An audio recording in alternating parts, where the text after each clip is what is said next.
Hello mga kamimasor! Tara, samahan niyo ulit ako ngayong maghapon. Ang una ko palang ganap mga kamimasor ay umattend ako ng flag ceremony with our SK Chairman and SK Treasurer. Siyempre, kasama si Ian dyan. Kinantahan din namin dito ang mga August celebrant para sa kanilang birthday. After the flag ceremony ay mayroong konting kainan dahil nagpakain si Kagawad Week. Birthday niya kasi last July 24. Pagkatapos niyan ay dumiretso na kami sa aming second task.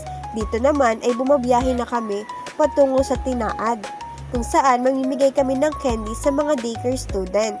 Pagdating namin sa court, hindi namin inaasahan na baha pala. Kaya naman eto si SK Chairman ay naghubad na ng kanyang sapatos at inangat na namin ang aming pantalon para lumusong. Ayan nga pala, yung color blue na parang bahay ay ang daycare center sa Tinaad. For the lusong for today's video. Dapat nga pala ay noong July 16 pa namin ito ipapamahagi sa mga daycare student. Kaya nga lang, dahil sa bagyo ay na-cancel ang kanilang event, which is the Nutrition Month. Ngayon naman ay dito ipinamimigay na namin ang mga small appreciation namin para sa mga daycare students. Ayan, pinapila sila ni Ma'am Dada at isa-isa namin itong inaabot sa kanila. Makikita naman sa mukha ng bata ang kasiyahan dahil sa ibinigay namin. Mag-aaral kayo ng mabuti ha, malayo pa ang inyong lalakbayin. Para naman sa absent ngayong araw, huwag kayong mag-alala dahil iniwan din namin ang iba pang mga candies para sa inyo. Ayan, picture nga pala namin at kita sa mga ngiti ng bata ang kasiyahan dahil sa aming simpleng pinamigay. At dito naman ay bumabiyahin na kami pabalik sa barangay.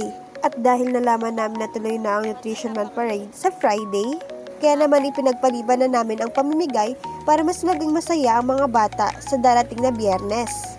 Dito sa RL ay wala pa rin pinagbago, baha pa rin. After the long biyahe ay nandito na ulit kami sa barangay. Dito naman ay kinokompleto ko na ang mga requirements ko para sa ipapasa kong scholarship. Makikita sa video na nakikipagkulitan lamang ako sa aking mga kasamahan at manghang-mangha ako sa iPhone dahil hindi ito magalaw sa video. Siya nga po pala si Ian, ang clerk ng barangay. Dito naman mga kamimasor ay nasa city walk na ako. Nakapila na ako for scholarship kay Dad. At dito, tuwang-tuwa ang kamimasor Mikey mo. Kasi malapit na siya sa pila dahil tinuruan ko siya ng technique. Iba pa nga nagbibideo sa kanya dyan at in-interview pa kami after. Dito naman mga kamimasor ay paakyat na tayo sa overpass. Kanina pa tayo naglalakad simula City Walk hanggang dito sa BSU. Nakakapanghinayang naman kasi kung mamamasahe pa. Dito ay medyo hinihingal na ang mga kamimasor nyo. Tapos ay aakyat pa. Makikita nyo sa kanyang mga mukha mamaya ang pagod dahil sobra na ang pinila niya ngayong araw. Hingal much yarn? Dahil sobrang taas ng overpass ay nakaspeed na, hindi pa rin matapos. Ayan, todo pakit naman ang kamimasor nyo. Ngayon ay nasa taas na tayo ng overpass at binidyohan ko pa nga ang traffic dito sa BSU. Ayan, service memories na din to.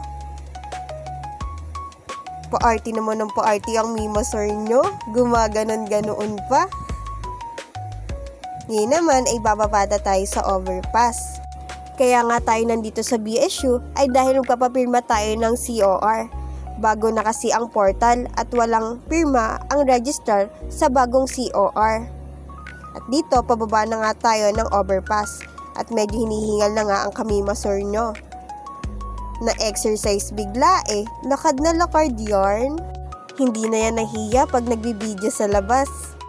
Ayan, para sa video ay nakalimutan na magpayong ng kamimasor nyo. Sipag na sipag maglakad sa ilalim ng tirik na araw. Ayan, nasa Bulacan State University na nga pala tayo. Pasukan na. Magkikita-kita na naman kami ng mga kaibigan kong may ingay. Yan, pati cellphone ko nagbe-bird na ang paningin dahil sa init ng araw. Ngayon naman, ay dito na tayo sa Carpio Hall.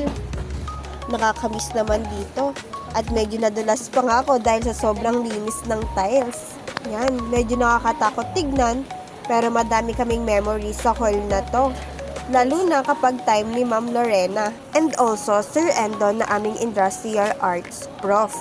At dito naman mga kamimasor ay makikita ang pintuan ng Roas Hall kung saan dito pinanday at pumasok ang lahat ng guro ng bayan natin.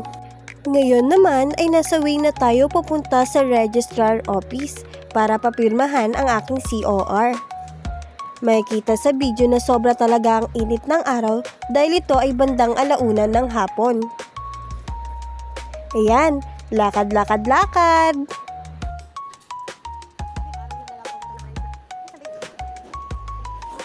At dito pa lang sa malayo ay tanaw ko na ang Registrar Office at nakikita ko na sobrang daming tao. Naku po, pipila na naman ata ako ng sobrang tagal. Hay, kapagod. At hindi nga ako nagkamali mga kamimasor.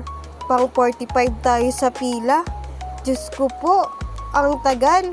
Pagod na ako. After 1.5 hour, nakapagpapirma na rin tayo ng COR.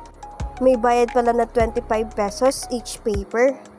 At dito naman ay nasa way na tayo papunta sa Kapitolyo para naman magpanotaryo na requirements naman for my internship. Magiging practice teacher na tayo guys. See you sa San Roque National High School. Ayan, dito tayo dumaan sa likod ng Kapitolyo para mas malapit ng kaunti. Kaya nga lang, medyo naligaw ako kasi nakalimutan ko na yung daan. Diyan nga pala sa building na yan ako nagpanotaryo mga kamimasor. Dito yan sa likod ng Kapitolyo, yung malapit sa kulungan. Dito naman mga kamimasor ay naglalakad na tayo papunta sa Pure Gold Junior para makasakay ng jeep pauwi ng Paumbong. May kita sa mukha ng kamimasor nyo na pagod na at init na init. Naglakad tayo simula Kapitolyo hanggang dito. Alam na mga mag-aaral ng BSU kung gaano kalayo yan. Kaya naman, ayan ang kamimasor nyo, pagod na. Pero syempre, lakad pa rin para makauwi ng maaga. Nang makita ko ang yellow at green na pintura, ay nagkaroon na ako ng pag-asa mga kamimasor dahil alam ko na malapit na ako sa Pure Gold. Kaya nga lang, nagdarasal pa rin ako na sana ay maikli ang pila dahil sawang-sawa na sa pila ang kamimasor nyo ngayong araw. Sa parting to mga kamimasor, natanaw ko na maraming jeep. Ibig sabihin ay maikli lamang ang pila. Kaya naman, napa-thank you Lord agad ako dahil makakauwi na ako ng maaga at makakasabay pa ako sa aking tito para makatipid ako ng pamasahe sa looban. Ayan dito ay nakasakay na agad ako sa jeep. Sobrang bilis lang. Mabilis din mag-drive ang driver ng jeep ay nakapunta kagad ako sa munisipyo at naihabol ko pa ang papers ko para sa renewal ng scholarship. Ayan mga kamimasor, ganito ang itsura ko sa maghapong ginawa ko.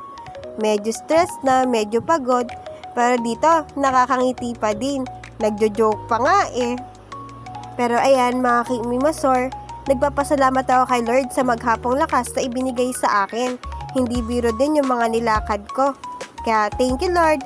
Maraming salamat sa iyo dahil binibigyan mo ako ng lakas sa kada ginagawa ko. Yun lamang mga kamimasor. Bye-bye!